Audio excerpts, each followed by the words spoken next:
আমার মতো পাপী যেন কেহ নাহি হয়। জানি না জীবনে আমার জয় হলো না ক্ষয়। ধন জন আর টাকা কড়ির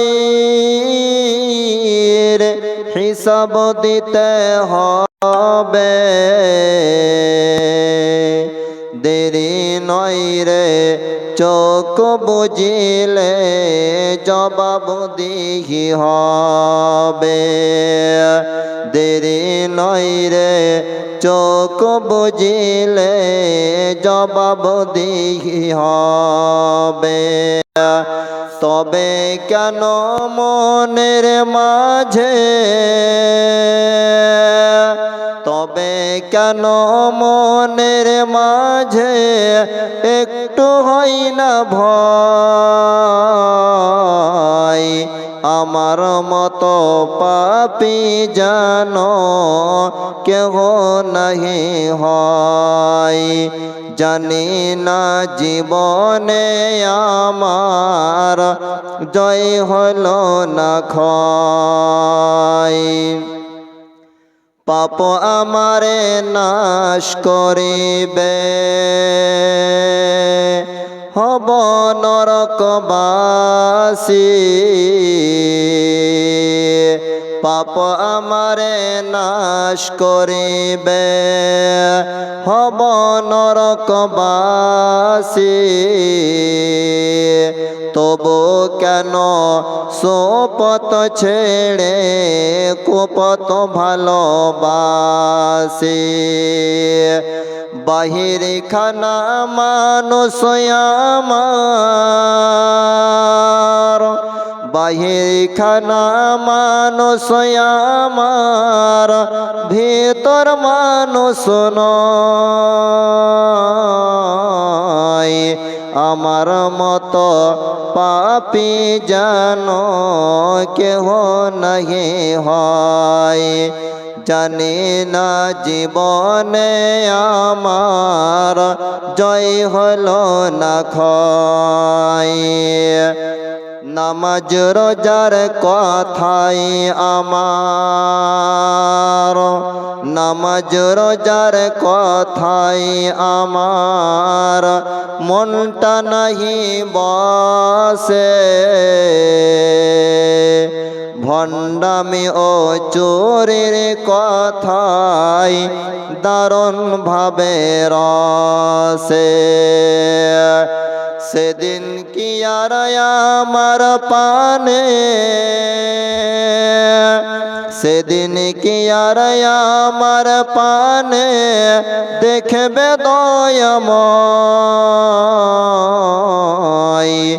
আমার মতো পাপী যেন কেহ নাহি হয়। জানি না জীবনে আমার জয় হলো না ক্ষয়। জানি না জীবনে আমার জয় হলো না ক্ষয়। আল্লাহ নবী সাল্লাল্লাহু আলাইহি ওয়াসাল্লাম মুতার প্রান্তে যখন লড়াইয়ের কথাটা এলান করলেন, বিশ্ব নবী নবী মুহাম্মদ রাসূলুল্লাহ সাল্লাল্লাহু আলাইহি সাল্লাম তিনি প্রথমত নাম এলান করলেন জায়েদের, রসুলের পালিত পুত্র জায়েদ। দ্বিতীয় নামটা এলান করলেন জাফর বিন আবু তালিব। তৃতীয় নামটা আল্লাহ নবী সাল্লাল্লাহু আলাইহি সাল্লাম এলান করলেন আব্দুল্লাহ বিন রাওয়াহা।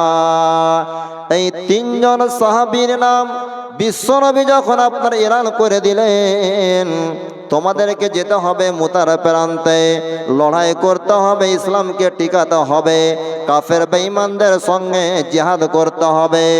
এই রকম এলান যখন করে দেওয়া হলো, বিশ্বনবী সাল্লাল্লাহু আলাইহি সাল্লামের কথা শুনে তিনজন সাহাবী এরা প্রস্তুত হয়ে গেলেন।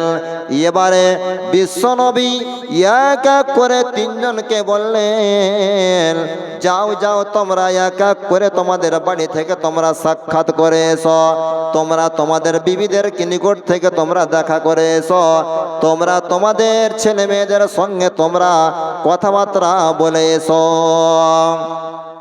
বিশ্বনবী যেমন এই কথা বললেন, রসুলের পালিত পুত্র যায়েদ, এই যায়েদ তখন বিশ্বনবীকে বলছেন, আল্লাহর নবী গো, আমার আম্মা আয়েশা বাড়ি থেকে আমার কথাগুলো, আপনার কথাগুলো শুনছেন, শ্রবণ করছেন।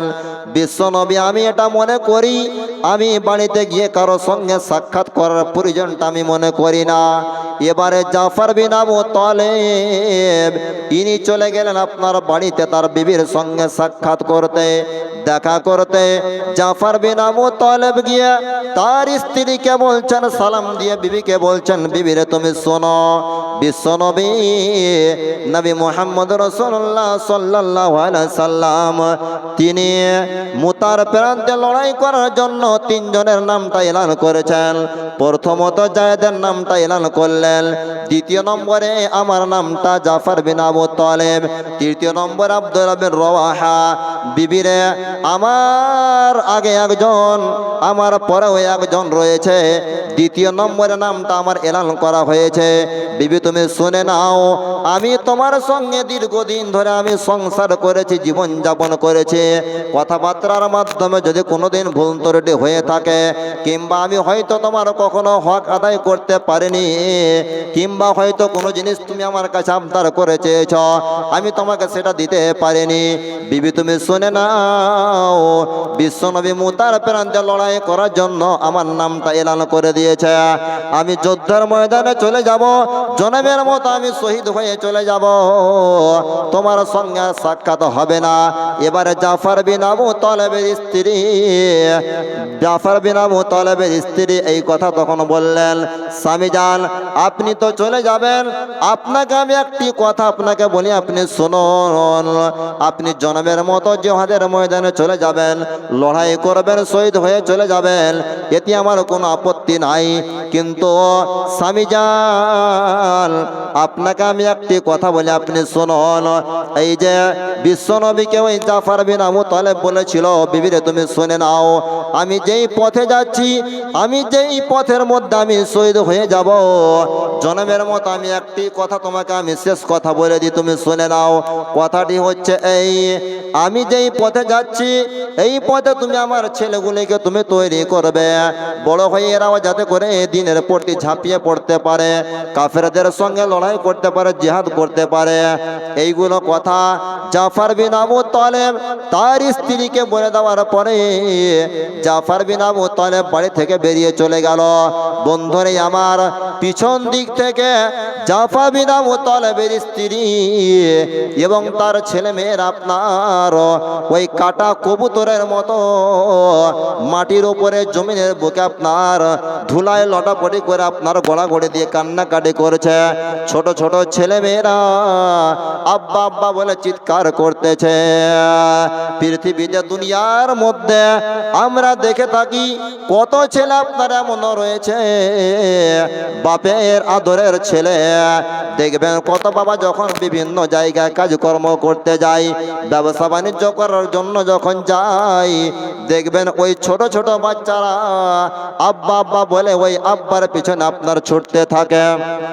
এবারে ওই আব্বা তখন পিছন দিকে ঘুরে এসে তার ছেলেটাকে কোলের মধ্যে নিয়ে কপালে মুখে গলে চুমন দিয়ে আপনাকে আদর করে ওই ছেলেটাকে আপনার বাড়ির মধ্যে রেখে আসে। কিন্তু জাফর বিন আবু তালেবকে তার ছেলেরা পিছন দিক থেকে আব্বা আব্বা বলে ডাক দিচ্ছে। এরা একটি বারের জন্য পিছন দিকে ফিরে তাকালো না। জাফর বিন আবু তালেব শুধু একটাই কথা মনে করেছিল, ভেবেছিল এই হচ্ছে দুনিয়াটা আমার স্ত্রী, এই হচ্ছে আমার দুনিয়াটা আমার ছেলে এবং মেয়ে। যদি আজকে আমি আমার ছেলে মেয়ের জন্য দুনিয়াতে যদি আমি এখন ফিরে চলে যাই, তবে আল্লাহ তাবারাক ওয়া তাআলার নবী জিহাদের ময়দানের জন্য যে ডাক দিয়েছেন, এলান করেছেন, মুতার প্রান্তে লড়াই হবে। আমি যদি আজ দুনিয়াতে আমার স্ত্রীর প্রেমে পড়ে, ছেলের প্রেমে পড়ে যদি আমি সামান্য 10 মিনিট কিংবা 5 মিনিট যদি আমি বিলম্ব করে দিই, আর লড়াইয়ের ময়দানে যেটা আমার যদি বিলম্ব হয়ে যায়, বিশ্বনবীর প্রতি যদি কোন রকমের আক্রমণ হয়ে যায়, আল্লাহ তাবারাক ওয়া তাআলা কিয়ামতের দিন হাসর ময়দান আমাকে জিজ্ঞাসা করবে, জাফর বিন আবু তালেব তুমি দুনিয়ার প্রেমে, তোমার স্ত্রীর প্রেমে, তুমি তোমার ছেলে মেয়ের প্রেমে পড়ে গিয়ে তুমি বিশ্বনবীকে ভুলে গিয়েছিলে। এই কথা ভাবনা চিন্তা করার পর জাফর বিন আবু তালেব ইনি চলে গেলেন যুদ্ধের ময়দানে।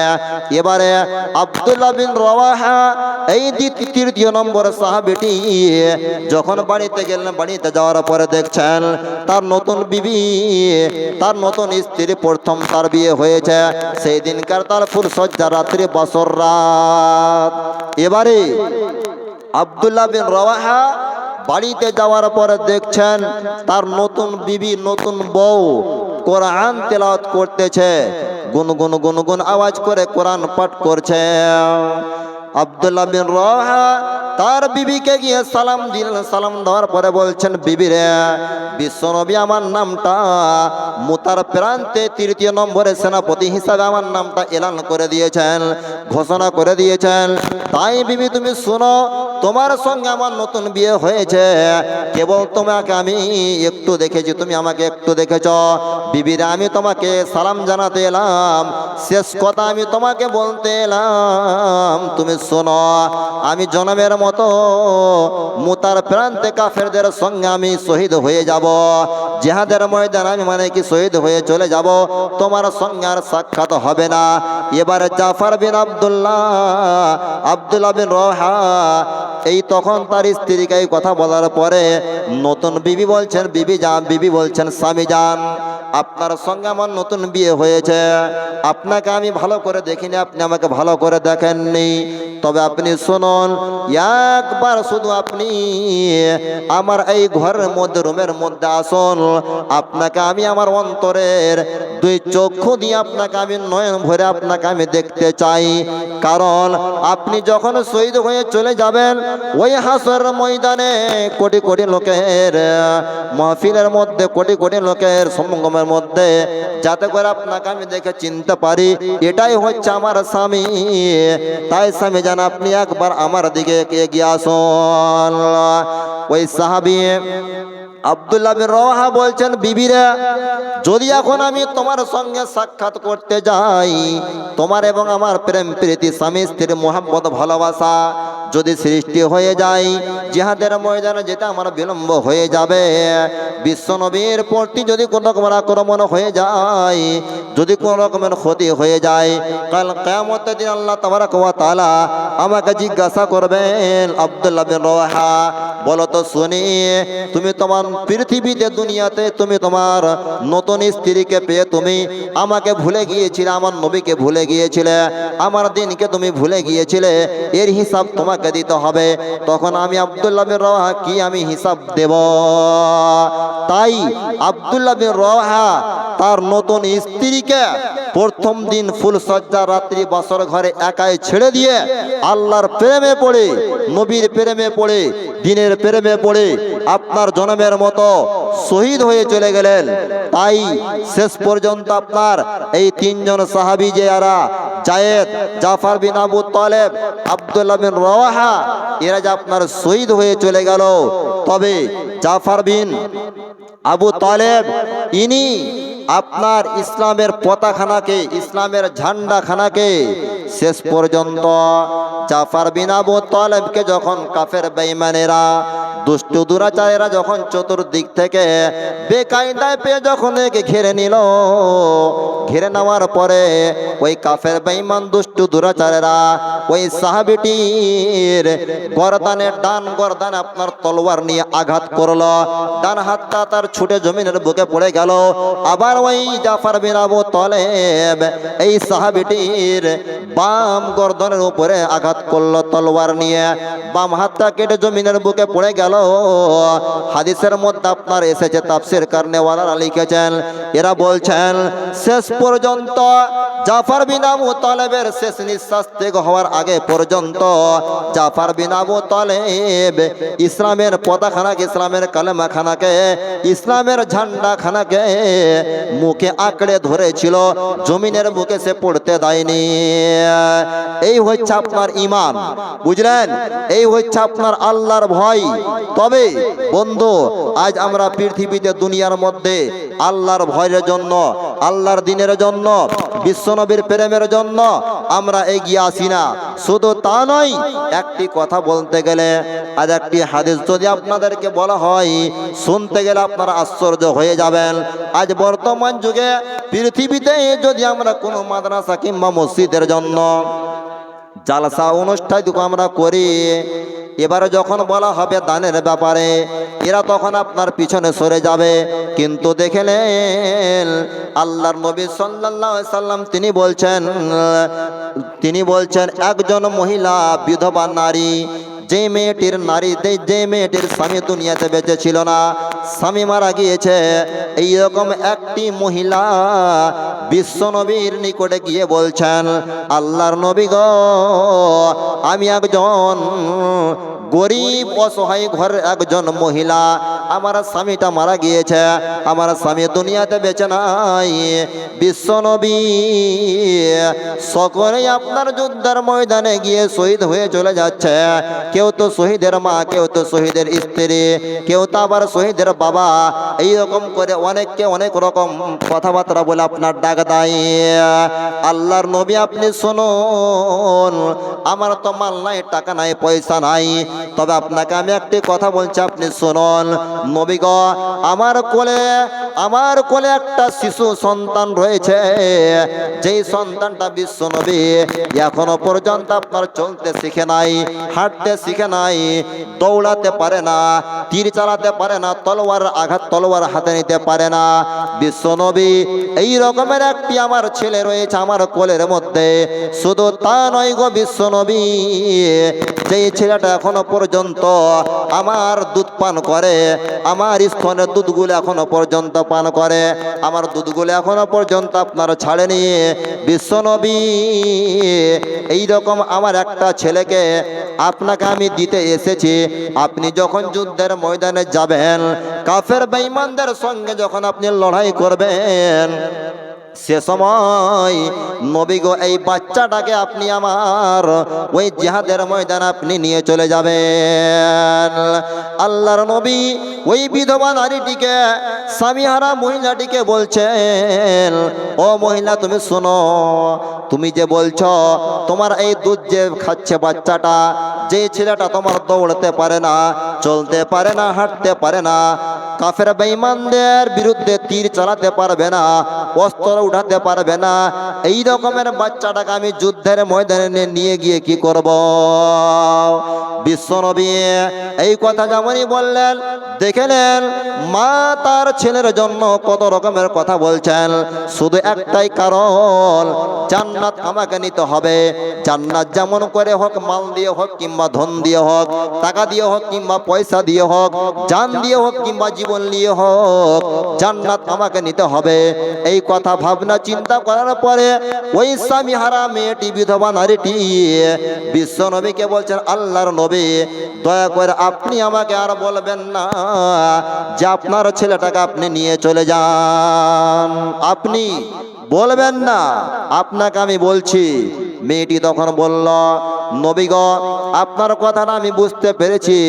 আমার ছেলেটা দৌড়তে পারে না, হাঁটতে পারে না, চলতে পারে না, কাফের বেঈমানদের বিরুদ্ধে তীর চালাতে পারবে না। কিন্তু বিশ্বনবী আপনি শুনে নেন, আমার এই যে মাসুম ছেলেটা, কলিজার টুকরা নয়নের মণি, যেই বাচ্চাটা আমার এখনো পর্যন্ত দুধ খায়, দুধ পান করে, নবী গো, যখন কাফের বেঈমান দুষ্টু দুরাচার এরা যখন আপনার দিকে তীরখানাকে নিয়ে আপনার তীরগুলো নিশানা করে ছাড়বে, নবী গো, আপনার দিকে যখন ওই কাফেরেরা তীরগুলো যখন আপনাকে নিশানা করে মারবে, বিশ্বনবী আপনাকে আমি বলছি, আপনি শুনে নিন, এই যে আমার কলিজার টুকরা মাসুম বাচ্চা ছোট্ট করে ছেলেটাকে আপনার কাছে আমি দিতে এসেছি। নবী গো, এই বাচ্চাটাকে আপনি আদর করে কোলে নিয়ে আপনি গালে মুখে আপনি চুম্বন দিবেন, আপনার সঙ্গে আমার ছেলেটা বুকের সঙ্গে লেগে যাবে। শুধু তা নয়, আল্লাহর নবী যখন কাফের বেঈমানেরা আপনার দিকে তীরটা যখন চালাবে, আপনি তখন আমার ওই ছেলের দুইখানা হাত দুখানাকে ধরে তীরগুলোর দিকে আপনি ঢাল করে আপনি দাঁড়িয়ে থাকবেন। যতগুলো কাফের বেঈমান দুষ্টু দুরাচারীরা যতগুলো তীর আপনার দিকে চালাবে গো নবী, সমস্ত তীর এসে আমার ওই মাসুম বাচ্চা কলিজার টুকরা, যে সন্তানটা হাঁটতে শিখে না, চলতে শিখে নাই, দৌড়তে পারে না, সমস্ত তীর আমার মাসুম ছেলেটার কলিজার মধ্যে এসে লেগে যাবে, গেথে যাবে। আমার ছেলেটা শহীদ হয়ে যাবে, আমি শহীদের মা হয়ে যাব, আমি জান্নাতি হয়ে যাব। তবে বর্তমান যুগে পৃথিবীর মধ্যে, দুনিয়ার মধ্যে কোনো মা চাইবে যে আমার ছেলেটাকে আমি মৃত্যুর মুখে দিয়ে দিই? না, এটা কেউ চাইবে না। তবে এই সাহাবীদের, ইনাদের একটা আল্লাহর প্রতি যে প্রেম, মোহাব্বত, যে ভালোবাসা, ঈদের আশা একটাই ছিল যে আমরা জান্নাত কেমন করে নিব, জান্নাত আমরা কেমন করে পাব। তাই মায়েরা আমার, বোনেরা আমার, ভাইরা আমার, এই দিকে যদি আমরা তাকিয়ে দেখি, তবে পৃথিবীতে আমরা একেবারে অকেজো, বেকার। পৃথিবীতে আমরা শুধু সামান্যটুকু আমরা মানে কি চলাফেরা করছি। শুধু তা নয়, তবে আল্লাহ তাবারাক ওয়া তাআলা তিনি বলছেন, কোরআন মাজিদের মধ্যে বলা হয়েছে, ওয়াল আসর ইন্নাল ইনসানা লাফি খুসর, সময়ের শপথ, টাইমের কসম খেয়ে আল্লাহ বলছেন, ইন্নাল ইনসানা লাফি খুসর, দুনিয়াতে সমস্ত মানুষ আপনার ক্ষতিগ্রস্তের মধ্যে, ইল্লাল্লাযিনা আমানু, যারা আল্লাহর প্রতি ঈমান এনেছে, যারা আল্লাহর প্রতি ঈমান এনেছে। ঈমানদারটা কেমন হবে আপনাদেরকে বলি, এবার আপনারা শুনবেন। শুনতে গেলে হয়তো আপনারা আশ্চর্য হবেন, অবাক হবেন। আল্লাহর নবী সাল্লাল্লাহু আলাইহি সাল্লামের নবী তিনি বলছেন, এক তাফসীরের মধ্যে আপনার পাওয়া যায় 16 জন যুবকের কথা, এক তাফসীরের মধ্যে আপনার পাওয়া যায় 10 জন যুবকের কথা। জি, মদিনার মধ্যে আপনার একটা শহর রয়েছে, যেই শহরের নামটা হচ্ছে আপনার ইয়াসরিফ। জি, এই ইয়াসরিফ শহরের মধ্যে আপনার তখনকার জমানায় মোবাইলের ব্যবস্থা ছিল না, লাউড স্পিকারের ব্যবস্থা আপনার ছিল না। তাই চিঠির মাধ্যমে সমস্ত কথাবার্তা আপনার মানে কি হতো। এবারে ইয়াসরিফ শহরের ওই বাদশাহ নমরুদ আল্লাহ নবী সাল্লাল্লাহু আলাইহি সাল্লামকে চিঠির মাধ্যমে গালাগালিজ করলেন। জি, অন্যায় অশ্লীল ভাষা আপনার মানে কি বললেন। এবারে চিঠির মাধ্যমে যখন এই কথা বলা হলো, উমর ফারুক, ইসলামের খলিফা হযরত উমর ফারুক, এই বিশ্বনবীর বিখ্যাত সাহাবী, যেই উমরের নাম শুনতে গেলে শয়তান তার পথ ছেড়ে দিত, শয়তান তার পথ ছেড়ে দিত। এবারে উমর তখন বলছেন, আল্লাহর নবী আপনি শুধু একবার বলে দিন, অর্ডার দিয়ে দিন, যেই কাফের তথা যেই মুশরিক, যেই একজন বদমাশ লোক আপনাকে চিঠির মাধ্যমে অন্যায়ভাবে গালিগালাজ করেছে, আপনি বলতে গেলে আমি উমর তার গর্দানটা কেটে এনে আপনার কাছে এনে আমি হাজির করে দিব। ঘটনাটা আপনার লম্বা চড়া শর্টে আমি বলার চেষ্টা করছি, বুঝলেন? এটা মসজিদের জালসা, তাই আমি অল্প সময়ের মধ্যেই আমার কথাটা গুটিয়ে নেওয়ার চেষ্টা করব। বাকি মেন উদ্দেশ্য সেদিকে আমি আপনার এগিয়ে যাব।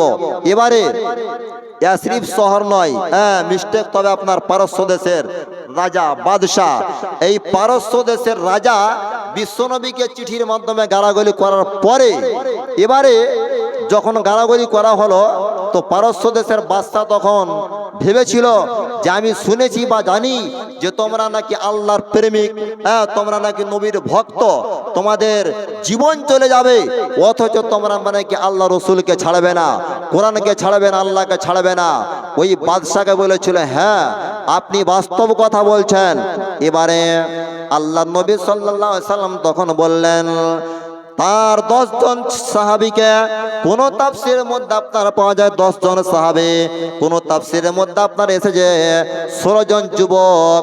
এই 16 জন যুবককে বলা হলো যাও তোমরা ওই পারস্য দেশে গিয়ে তোমরা গোয়েন্দাগিরি করো, দেখে নাও আমার ব্যাপারে এরা কি বলে, আমার সঙ্গে এরা ঝগড়া করবে নাকি মীমাংসায় বসবে। এবারে বিশ্বনবী বললেন তোমরা ওই বাদশার এলাকায় গিয়ে তোমরা খবরটা নাও। তারপরে বিশ্বনবী যখন এই কথা বললেন, বলার পরে ওই পারস্য দেশের বাদশাহ তখন বলছে যাও তোমরা নবীর এলাকাতে গিয়ে তোমরা গোয়েন্দাগিরি করো, দেখো ওরা আমার ব্যাপারে কি ষড়যন্ত্র করে, আমার সঙ্গে লড়াই করবে নাকি আপসের মধ্যে এরা মানে কি ঝামেলাটাকে তারা মানে কি মিটিয়ে নিবে। এবারে বিশ্বনবীর ওই সাহাবিয়া যেমনই আপনার ওই বাদশাহ পারস্য দেশের বাদশার এরিয়ার মধ্যে এসেছে, এই সাহাবিদেরকে আপনার বেকায়দায় ফেলে দিয়ে তাদেরকে আপনার ধরে নিয়েছে। ধরে নেওয়ার পরে ওই 10 জন বা 16 জন যুবকের মধ্যে একজন যুবককে জিজ্ঞাসা করা হচ্ছে তোমাদের মধ্যে লিডার কে, তোমাদের মধ্যে হেড কে। তখন ওই 10 জন বা 16 জন যুবকের মধ্যে আপনার বলা হলো আমাদের মধ্যে একজন হচ্ছে লিডার, যার নাম হচ্ছে হুযায়ফা। এই হুযায়ফার কথা যেমনই বলা হলো, হুযায়ফার বয়সটা আপনার বলা হয়েছে অনুমানিক তখন আপনার 20 থেকে 21 কিংবা 22 এই রকমের। হুযায়ফার কথা যখন বলা হলো পারস্য দেশের বাদশা রাজা তখন বলছেন তুমি শোনো, আমি তো শুনেছি তোমাদের জীবন চলে যাবে, অথচ তোমরা রসুলকে ছাড়বে না, নবীকে ছাড়বে না, আল্লাহকে ছাড়বে না। হুযায়ফা বলছেন বাস্তব কথা বলেছেন, আমাদের জীবন চলে যাবে অথচ আমরা আল্লাহ নবীকে ছাড়বো না, দিনকে আমরা ছাড়বো না। বাদশাহ তখন বললেন তার সেনাদেরকে বলল যাও যাও এই পারস্য দেশের মধ্যে সবচাইতে সুন্দর রমণী, একেবারে চিকনলতা লবণলতা, যেই মেয়েটাই আপনার দেখতে অত্যন্ত ভালো, এইরকম একজন সুন্দর মেয়েটাকে তোমরা ধরে নিয়ে এসো। বাদশার অর্ডার হয়ে গেল, একজন সুন্দর মেয়েকে আপনার আনা হলো। আর ওই 16 জন যুবককে আপনার 16টা রুমের মধ্যে তাদেরকে আপনার ভরে দেওয়া হলো। বাদশাহ তখন বললেন ওই তার সেনাদেরকে যে একটা রুমের মধ্যে একজন যুবককে রাখা হয়েছে যার নাম হচ্ছে হুযায়ফা। ওই সুন্দর নারীটিকে বলছেন তোমাকে এমন একটা ঘরের মধ্যে আমি নিয়ে গিয়ে রেখে দিব, একজন যুবক রয়েছে যেই যুবকটাকে তোমার আয়ত্তের মধ্যে আনতে হবে, মানে তোমার সঙ্গে তোমার দেহ অঙ্গ প্রত্যঙ্গর সঙ্গে তাকে মানে কি খায়সায়ে নাফসানি পূরণ করাতে হবে। যদি তুমি পারো তবে আমি বাদশাহ তোমাকে কথা দিলাম আমার কাছে তুমি যেটা চাইবে আমি সেটাই দিয়ে দিব। মেয়েটি রাজি হয়ে গেল। টাকার লোভ কাকে না, দুনিয়াতে পৃথিবীর মধ্যে পয়সার লোভ সকল ব্যক্তিকে রয়েছে। ওই মেয়েটি বলছেন বাদশাহ মশাই এটা তো হচ্ছে একটা সামান্য ব্যাপার, কত কত যুবককে আমি আমার আয়ত্তের মধ্যে নিয়ে এসেছি। ওই মেয়েটি রুমের মধ্যে চলে গেল। যাওয়ার পরে দেখছেন হুযায়ফা রুমের মধ্যে আপনার নামাজের অবস্থায় দাঁড়িয়ে রয়েছে।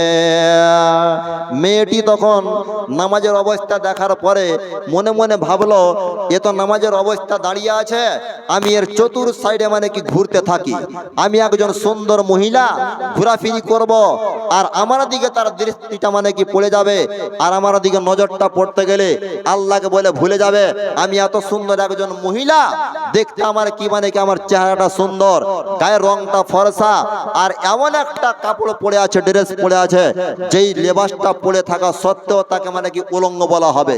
এবারে মেয়েটি আপনার ঘোরাফেরি করলো, কাজ হলো না। মেয়েটি আপনার তখন ভাবলেন যে সালাম তো ফিরাবে ডান দিকে, আমি ডান দিকে বসে পড়ি। মেয়েটি ডান দিকে বসে গেল, হুযায়ফা আপনার ডানে সালাম ফিরালো, বাম দিকে সালাম ফিরালো। সালাম ফিরানোর পরে পরে সঙ্গে সঙ্গে হুযায়ফা ডানে বামে সালাম ফেরার পর আবার নামাজের অবস্থা দাঁড়িয়ে গেলেন। মেয়েটি তখন ঘর থেকে বেরিয়ে গিয়ে বাদশাহ পারস্য দেশের রাজাকে বলছেন, রাজা সাহেব, রাজা মশাই আপনি শুনুন, আপনি এমন একজন যুবকের কাছে আপনি আমাকে পাঠিয়েছেন, সারাটি রাত আমি কাটিয়ে দিতাম, অথচ আমি ওই ছেলেটাকে আমার দেহের সঙ্গে আমি তাকে আনতে পারতাম না, আমার আয়ত্তের মধ্যে আমি আনতে পারতাম না। যদি আমি আর কিছুক্ষণ থাকতাম আমিও কালেমা পড়ে মুসলমান হয়ে যেতাম। বাদশাহ বললেন, এটাও মানে কি আমার কথা মানে কি সাকসেসফুল আমি হতে পারলাম না এই কথাই। তাই বাদশাহ তখন বলল, এক কাজ করো, এই যুবকদেরকে 16 জন যুবকদেরকে তোমরা ডেকে নিয়ে গিয়ে একটি জায়গার মধ্যে তোমরা কি করো, তাদেরকে তোমরা বেঁধে রাখো এবং 20 থেকে 21 দিন 22 দিন পর্যন্ত তাদেরকে খেতে দেওয়া হবে না, না পানি না ভাত না রুটি কিছুই খেতে দেওয়া হবে না। জি, আর একজন ডাক্তারকে বলে দেওয়া হলো যে তুমি ওদের গোয়েন্দাগিরি করো, দেখবে এরা যখন 2-4 ঘন্টার মধ্যে মারা যাবে, তুমি যখন কথাটা বুঝতে পারবে তখন তোমরা এসে আমাকে তোমরা ব্যাপারটা জানিয়ে দিবে। বাদশার অর্ডারে একজন ডাক্তার আপনার ওই 16 জন যুবকের আপনার গোয়েন্দাগিরি করতে লাগলো। বন্ধুরে আমার, 21 দিন থেকে 20 দিন পর্যন্ত তাদেরকে আপনার না খাইয়ে রাখা হয়েছিল, পানি পর্যন্ত তাদেরকে পান করতে দেওয়া হয়নি। এমনকি যখন বুঝতে পারলো এরা শেষ হয়ে যাবে, এদের জীবনটা শেষ হয়ে যাবে, এরা কঙ্কাল হয়ে গিয়েছে, আর 2-4 ঘন্টার পরে মারা যাবে, ওই বাদশাহ তখন বাদশাকে যখন এই খবরটা যখন পৌঁছে দেওয়া হলো, সঙ্গে সঙ্গে বাদশাহ তাদের জন্য কি খাবার নিয়ে এলো শুনলেন, আপনার ভাজা মাংস এবং আপনার পানি ওই সাহাবীদের সম্মুখে গিয়ে আপনার হাজির করে দিলেন। দেওয়ার পরে বাদশাহ এই মাংস এবং পানি যখন দিলেন, হুযায়ফা বলছেন, এই খাবারটা কিসের, মাংসটা কিসের?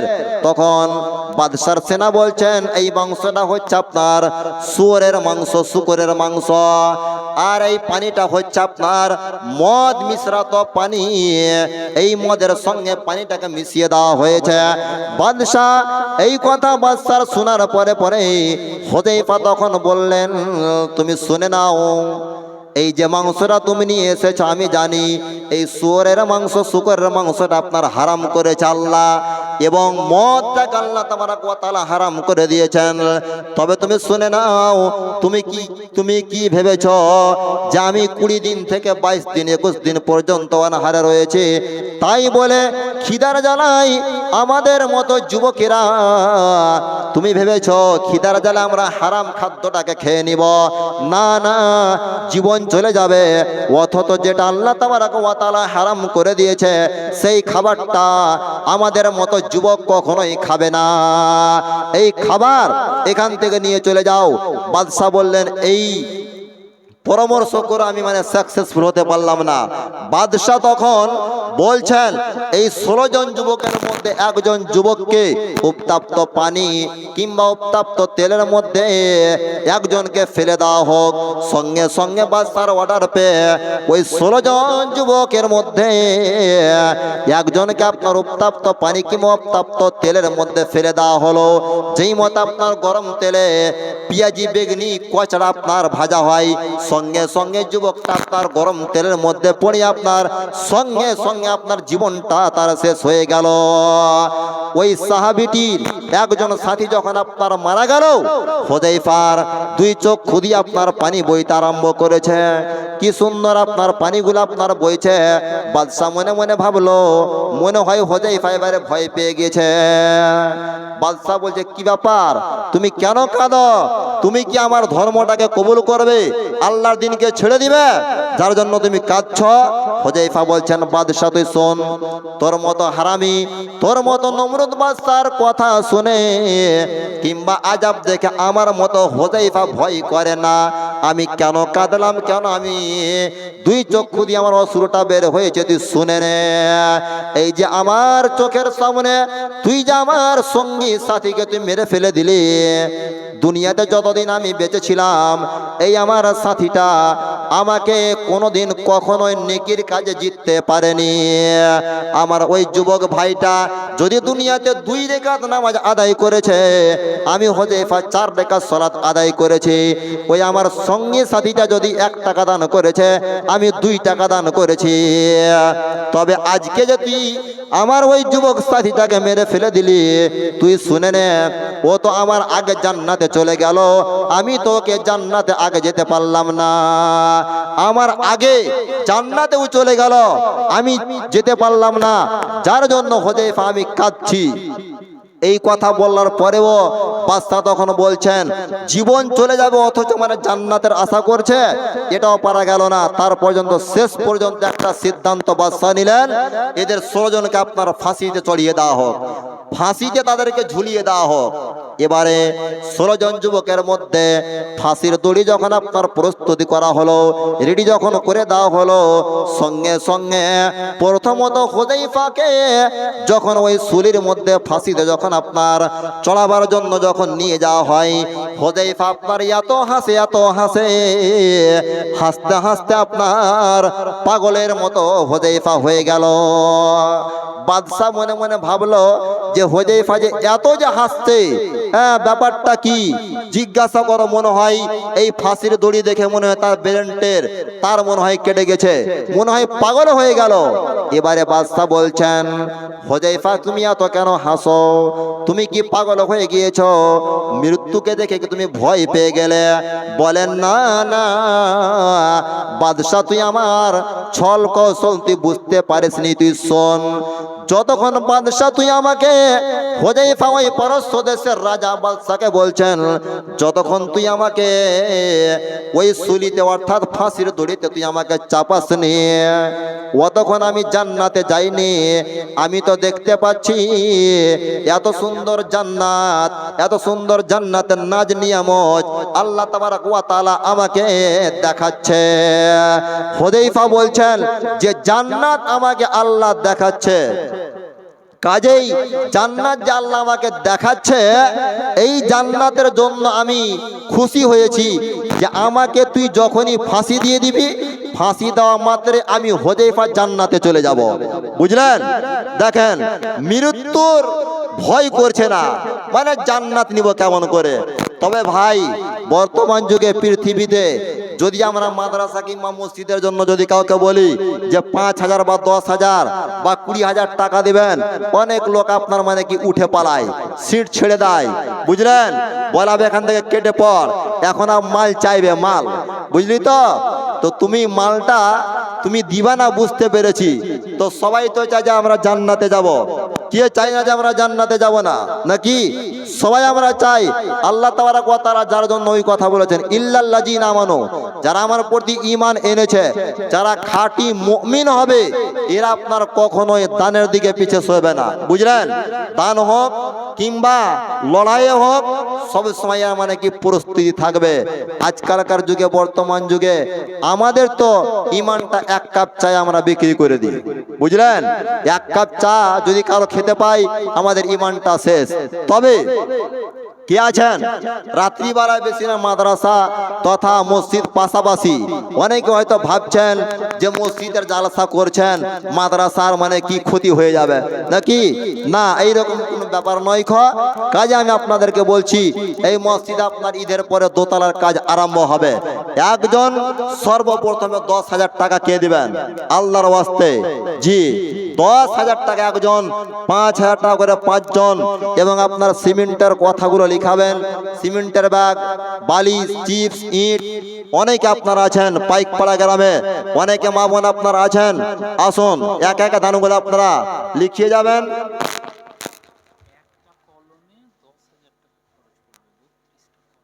তাই মসজিদ আপনার যেটা কলম রয়েছে 32টা কলম রয়েছে, কি বুঝলেন? 32টা কলম রয়েছে, আর একটা কলমে 10,000 টাকা করে খরচ হবে। আচ্ছা, কোরআনটা কয় পারা ভাই? 30 পারা নাকি? 30 পারা কোরআন। তা আমরা 30 জন মিলে যদি 10,000 টাকা করে দিই, তবে আপনার দুটো কলম বাকি থাকবে, এটাই তো। তো 10,000 টাকা করে আমরা, এমনও লোক আছে আমরা দিতে পারবো নাকি? তবে সর্বপ্রথমে আমি 30 পারা কোরআনের মধ্য থেকে 15 জনকে ডাকবো, বুঝলেন? এক পারার জন্য 10,000 টাকা, দ্বিতীয় পারার জন্য 10,000 টাকা, তৃতীয় পারার জন্য 10,000 টাকা। এক আপনারা আসবেন, একটা কলমে আপনার 10,000 টাকা করে খরচ হবে। তবে শুধু কলম যে হবে তা নয় নাকি, বাড়ি আপনার তৈরি করতে হলে অনেক টাকার দরকার। বাড়ি তৈরি করবেন, টাকার দরকার আছে। বউকে সাজাবেন, অনেক টাকার দরকার আছে। তবে নিজের বউকে যেমন, বাড়ি ঘরকে যেমন চকচকন করছেন, আল্লাহর ঘরকেও তো করতে হবে, তাই তো? এখানে যতগুলো লোক আছেন বা আশেপাশে আছেন, মাইকের আওয়াজ শুনতে পাচ্ছেন। আজকে 21শে সাবে কাতার, হ্যাঁ, এটা রমজান মাস। এই মাসে একজন সর্বপ্রথম 10,000 টাকার কথা বলেন তো দেখিয়েছে, শামসুদ্দিন শেখ নাকি? ইনি আপনার 1,000 টাকা, 1,000 টাকা দিচ্ছেন শামসুদ্দিন। আর বেনামিতে 500 টাকা, বেনামিতে 100 টাকা। তো দেখেন, শামসুদ্দিন নামে আপনার সর্বপ্রথমে 1,000 টাকা দিয়েছে। এ বান্দা কোন শামসুদ্দিন? মোর ফুলের মা, নানি আমার, মানে নানার জন্য 1,000 টাকা নাকি? আশা করি নানি তো মনে মসজিদে আছে, মসজিদে। হ্যাঁ, তো নানির কাছে একটু খবর টালাও। হ্যাঁ, নানি যদি আপনি পারেন, তো বেশি নয়, আপনাকে আর 1,000 টাকার কথা বলছি। নানি যান, আপনি আর 1,000 টাকা দেন, বুঝলেন? নানার জন্য দিয়েছেন, মাশাআল্লাহ, খুব ভালো কথা। আর আপনার জন্য কে দিবে? আপনার জন্য তো আপনাকে দিতে হবে নাকি? মসজিদে একজন যাও, হ্যাঁ, খবরটা নিয়ে এসো। একজন যাও, এজাজ যাও, দেখো গিয়ে 1,000 টাকার আরাবদার। নানি কথাটা একটু আপনি তাড়াতাড়ি বলুন। আর বেনামিতে আপনার 500, বেনামিতে 100। আর জমি নাকি, হ্যাঁ, এটা আপনার 100 টাকা নাদাব পাড়া, বেনামিতে 100 টাকা, বেনামিতে 40 টাকা, বেনামিতে 200 টাকা। শামিম শেখ 100 টাকা। সাদাগর মিস্ত্রি, হ্যাঁ, এটা সাদাগর মিস্ত্রি তো, 200 টাকা দিয়েছে। বেনামিতে আপনার একজন দিয়েছে 5,000 টাকা। লিল্লাহে তাকবীর। বলে কি ব্যাপার মৌলভী সাহেব, 10 টাকা, 20 টাকা, 200, 100-তে আল্লাহু আকবার হল না, 5,000 টাকা জোরে চিল্লে নিলা? ব্যাপার কিছু বুঝতে পারলো না যে? তো বুঝেন না, আপনার জোসে মানে একটু হোঁশ আপনার গোলমালে যায় তো আলেমদের। তো 5,000 টাকা একজন দিয়েছে। এর তো জোড়া অনেকে আছেন, নাই? ও যে 5,000 টাকা দিয়েছে, হাতের 5টা আঙুল, একটা আঙুলে 1,000 টাকা, বুঝলেন? তাই একটু তাড়াতাড়ি আপনারা আসুন, বেশি বিলম্ব করবেন না। মৃদু মৃদু সিম সিম, মৃদু মৃদু সিম সিম হাওয়া বয়ে যায়, একে একে দান গোল চলে এলো ভাই। কেউ 10, কেউ 20, কেউ 50, কেউ 200, 500। এখানে দানিল সকলের দান আল্লাহ করো গো কবুল। ও গো আল্লাহ দয়াময়, তুমি পাক রব্বানা, জীবনের পাপ রাশি করে দাও ক্ষমা। তুমি ক্ষমা না করিলে কে করিবে আর? তুমি অতি দয়াময়, দয়ার ভান্ডার। আমিন আমিন আল্লাহ, আমিন আমিন। দুয়া মোদের কবুল করো রব্বুল আলামিন, আমিন সুম্মা আমিন। এই 5,000 টাকা যিনি দিয়েছেন, বুঝলেন, ইনি হচ্ছে আপনার পশ্চিম পাড়া, মানে রোডের উপার, বুঝলেন? নামটা আপনাদের বলছি না, উনি বলেছেন ভাতিজার নামটা বলিস না। হ্যাঁ, প্রথমে বুঝল 4,000 টাকা দিব, বললাম আর 1,000 টাকা, 5,000 টাকা। বলছে হ্যাঁ ঠিক আছে কাকা, লিখে দাও, ফোন পে এখনই মেরে দিচ্ছি, বুঝলেন? যদি ফোন পে কেউ দিবে ভেবেছেন, তবে ইমাম সাহেবের নম্বর আছে, আমাদের ক্যাশিয়ার সাহেবের নম্বর আছে, হ্যাঁ আজাদ কাকার ফোন পে আপনারা মারতে পারেন, কোনো অসুবিধা নাই।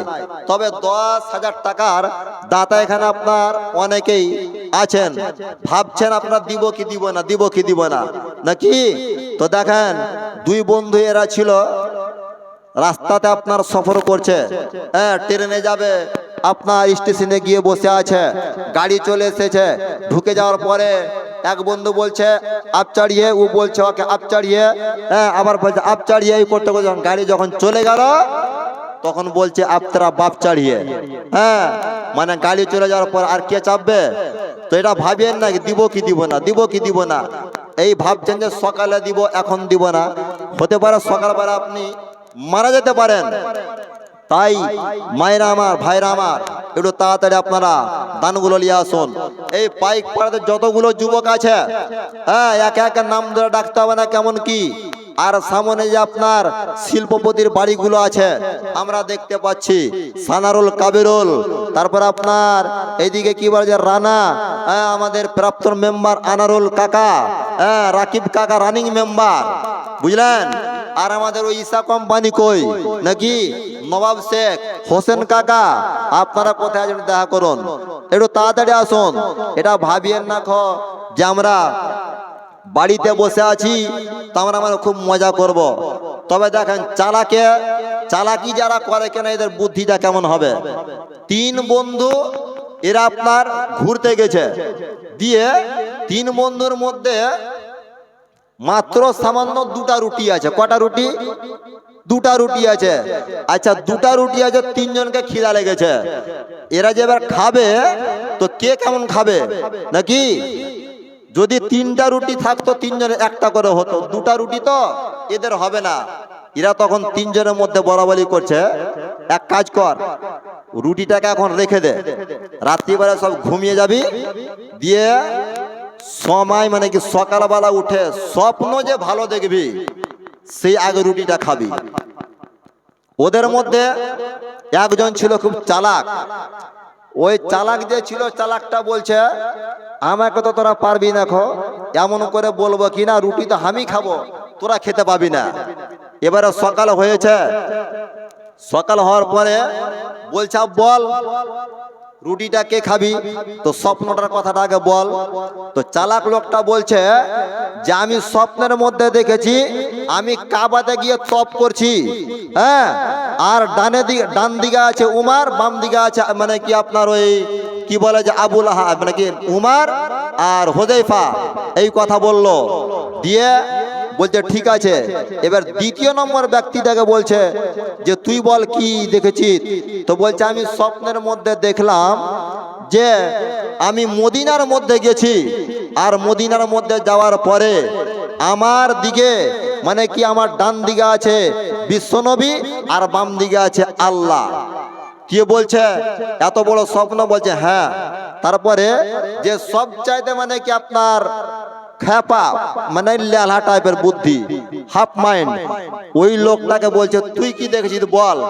তো বলছে তোমরা যখন ঘুমিয়েছিলা তো আমার কাছে কয়েকটা লোক এলো, দিয়ে বলছে তুই যদি রুটি না খাবি তো তোকে জীবন থেকে মেরে ফেলে দিব, হ্যাঁ।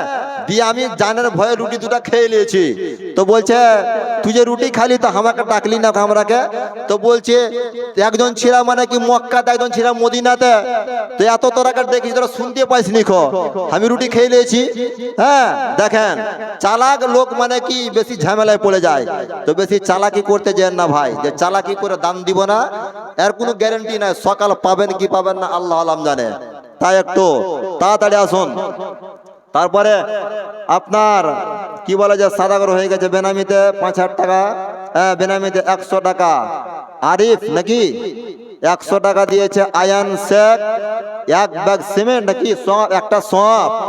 তারপরে আতিকুর, হ্যাঁ শেখ আতিকুর হতো এটা 200 টাকা, বেনামিতে 200 টাকা। রেন্টু শেখ 2000 টাকা। এই রেন্টু নাকি, হ্যাঁ কি ব্যাপার দাদা? মানুষকে তো আল্লাহ হাতে 10টা আঙুল আর পায়ে 10টা আঙুল দিয়ে 20টা আঙুল নাকি। আচ্ছা ডান হাতে যদি আপনার 5টা আঙুলের মধ্যে 2টা আঙুল বাদ হয়ে যায়, 3টা আঙুল আপনি কি করবেন? কারো কাজ হবে? কিছু হবে না, না ধরতে পারবে না খেতে পারবে, মজবুত হবে না। তো ইসলামের কটা ভিত? ইসলামের ভিত হচ্ছে 5টা, নাকি? তো 5টা ভিতের মধ্যে যদি একটা ভিত কমজোর হয়ে যায় তবে সমস্ত কিছু বেকার। ধরেন যে আপনি একটা ঘর তৈরি করছেন, ঘর তৈরি করতে গিয়ে কমপক্ষে কম করে 4টা পিলার দিতে হবে। 4টা পিলার যদি না হয়, বলেন একটা পিলার দিব না 3টা পিলার দিব, ঘর মজবুত হবে? হ্যাঁ, এখানে অনেক মিস্ত্রি আছে, মজবুত হবে? হবে না। তা আপনি 3000 টাকা আর দিয়ে পাঠান, বুঝলেন? রেন্টু দাদা বাড়িতে আছেন, আপনার আওয়াজ শুনতে পাচ্ছি, আপনি ঘুমাননি, একটু তাড়াতাড়ি আসুন। আর 3000 টাকা দাদাকে বলছি, একটু আসুন।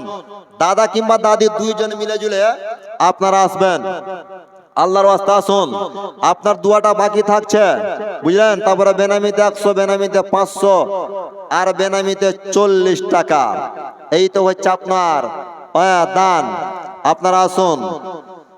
একে একে দাগে দাগে, একে একে দাগে দাগে যত নাম হইল এলানো, কবুল করো গো আল্লাহ তুমি পাক সুবহান। ও গো আল্লাহ দয়াময় তুমি পাক রব্বানা, জীবনের পাপ রাশি করে দাও ক্ষমা। তুমি ক্ষমা না করিলে কে করিবে আর, তুমি অতি দয়াময় দয়ার ভান্ডার। এইভাবে খুলে খুলে দোয়া করব কত, দানকারীকে নেকি দিও জান্নাত যাওয়ার মতো। আমিন আমিন আল্লাহ, আমিন আমিন। দুয়া মোদের কবুল করো রব্বুল আলামিন, আমিন সুম্মা আমিন। সানারুল দা, কাবিরুল দা নাই না, কেমন কি? একটু আসুন। এজাবুল নাদাব সাথে 100 টাকা আর 1 ব্যাগ সিমেন্ট। লিল্লাহে তাকবীর। আই দেখাবো, এই পিছনে টানাটানি হয়, বুঝলেন তো? যেমন অবস্থা তেমন ব্যবস্থা করতে হবে। তবে অনেক লোক আছে, আপনার ফোন পে কথাটাও বলা খুব মুশকিল আছে না? ফোনে বলে দিলে ঠিক আছে মৌলভী সাহেব আমার নামে লিখেলেন 10,000 টাকা, দিয়ে 10,000 টাকা 10 বছর পর ওকে খুঁজে পাওয়া যাবে না, পাওয়া যাবে না টাকা, খালি নাম নেওয়ার বাহানা। অমুক গ্রাম থেকে অমুক লোক এত হাজার টাকা দিয়ে দিল, এইগুলো আপনার দেওয়ার পর আর খুঁজে পাওয়া যায় না টাকা। তার ফোন করছি, তার যোগাযোগ হয় না। তো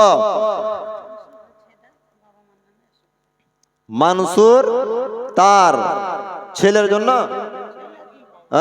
ছেলে দিয়ে বাবা দিয়েছে ছেলের জন্য, ছেলে দিল বাবার জন্য। বাবা বেঁচে আছে না মারা গেছে? আচ্ছা, তো আপনারা আসুন, বেশি বিলম্ব করবেন না। দান মানে কি খুব কম, বুঝলেন?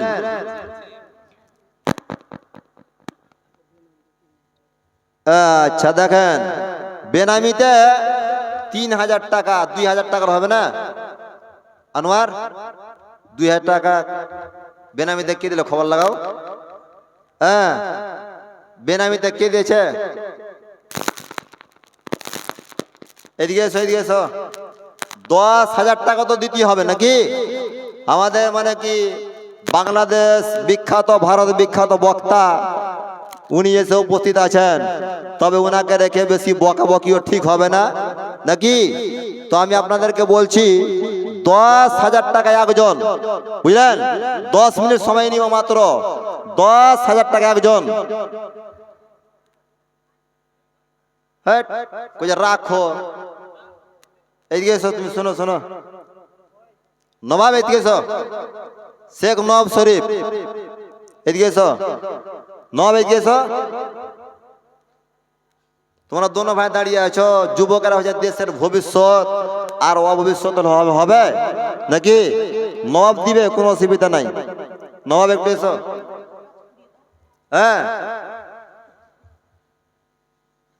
তো 5,000 টাকা করো, 5,000 টাকা করো এখন। তো 5,000 টাকা করো না, 2,000 টাকা করো। তুমি দিলে তোমার নামে, আর বউর নামে কে দিবে? বউর নামে 3,000 টাকা দাও, 6,000 টাকা করো নাকি? হলো? আচ্ছা, নবাব তো দিবে নাকি? তো বেনামিতে 3000 টাকা। আচ্ছা, বেনামিতে অজ্ঞাতাতে কে বা করে দান, কোন মতে নাম তার নাহি পাইলাম। বেনামির নাম আল্লাহ তরম আছে জানা, বেনামিকে আল্লাহ তাআলা বিপদে ফেলো না। বেনামির দান আল্লাহ করো গো কবুল, মাফ করো ক্ষমা করো জীবনের ভুল, আমিন সুম্মা আমিন। এখানে যে কটা লোক আছে বুঝলা, ছোট থেকে বড় সকলকে বলা হচ্ছে, বলবো না যে চাপা যাবি না যে এত টাকা দিতেই হবে, বুঝলে তো। তবে বয়স্ক লোকের কাছ থেকে টাকা বেশি চাংড়া লোকের কাছে বেশি আছে, নাই? ফ্রি ফায়ার পাবজি 1 মাসের টাকা দিয়ে দাও, মানে 350 টাকা এক মাসের নেট মারতে হবে না, 1 ব্যাগ করে সিমেন্ট লিখিয়ে দাও। তাড়াতাড়ি এসো, লিখাও, এসো। কি মুসুর হাসছো তোমরা যুবক ছেলে, 1 মাস নেট চালাবা না? তাড়াতাড়ি এসো। বেনামিতে একজন 100 টাকা, হ্যাঁ বেশি না, 10 মিনিট সময় চেয়েছি, বুঝলেন আমার ভাই। উনি মনে মনে হয়তো রাখছেন যে কি ব্যাপার, যাকে আমি মানে কি হাল দিয়েছি তো মানে হাল ছাড়বে না নাকি, ব্যাপার তো মানে গোলমাল বুঝেছে। কি বলছো? তাড়াতাড়ি এসো, আসেন আসেন আসেন, বেশি বিলম্ব করে না, 100 টাকা করে আসুন। রাজা কথা বলো। আর মেয়েদের তরফ থেকে দান দিবেন, আর হয়ে গেল। মা বোন একটু দাঁড়াদাঁড়ি গুলো মানে দানগুলো তাদের আপনারা দিয়ে পাঠান। বাংলাদেশে আপনার মানে কি বক্তা এখন আপনাদের সম্মুখে আছে, এটা ভাবেন না খো। তো অনেকে বলছে গ্রামের বেটি পোটা চারটি, যদি 10,000 টাকা দিই তো বক্তার হাতেই দিব। তুমি বক্তার হাতে দাও, তক্তার হাতে দাও, কিন্তু 10,000 টাকা দিতে হবে, বুঝলে তো, কোনো অসুবিধা নাই। 10,000 টাকা দিতেই হবে। কাইম ভাইকে দাও কিংবা আমরাকে দাও। হ্যাঁ, একটু তাড়াতাড়ি আসো। ছোট্ট করে একটা 2-4 লাইন গজাল বলতে বলতেই আমি মানে কি আপনার মাইক ছেড়ে দিব, এর মধ্যে আপনার দানগুলো দিয়ে যাবেন। পয়সা পয়সা রটা তারা, पैसा पैसा जपा तारा, कर्म का कमाई पैसा काम न आए। हुई जब दुनिया से तोहर विदाई पैसा काम न आए। पैसा पैसा रोटा तारा, कर्म का कमाई पैसा काम न आए। हुई जब दुनिया से तोहर विदाई पैसा काम न आए। पैसा खातिर लिखला बाबू 22 बीघा कीन हो, तोहरो नसीब होइए 2 गज जमीन हो, तोहरो नसीब होइए 2 गज जमीन हो। कितना खिलाई में भैया बाप और माई पैसा काम न आए। हुई जब दुनिया से तोहर विदाई पैसा काम न आए। पैसा खातिर बेजबायापन, पैसा खातिर बेजबायापन धर्म ईमान हो। दुनिया से चली जाइबा जब भी लोगवा नाम हो, दुनिया से चली जाइबा जब भी लोगवा नाम हो। कहता निये हुआ सुना, कहता निये हुआ सुना, करा ऐसन कोनो काम हो।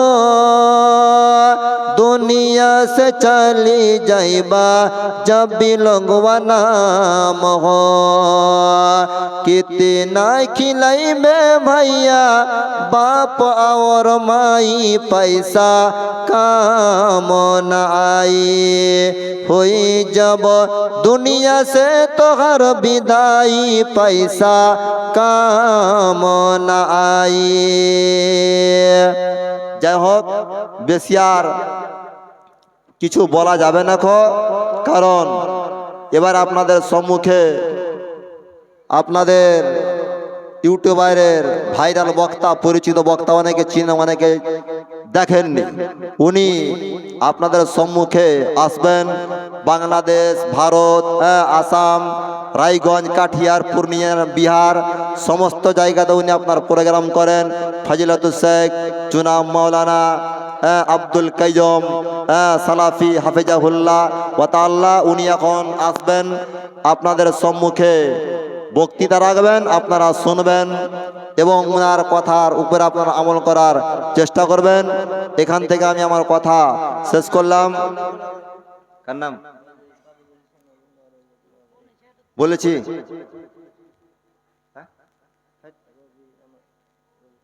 বেনামিতে? আচ্ছা, তো যাই হোক, ওটা লিখে দিচ্ছে, পরে আবার দোয়া হবে। হ্যাঁ, আমার ভাই বসে আছে। হ্যাঁ, আসুন কাইয়ুম ভাই।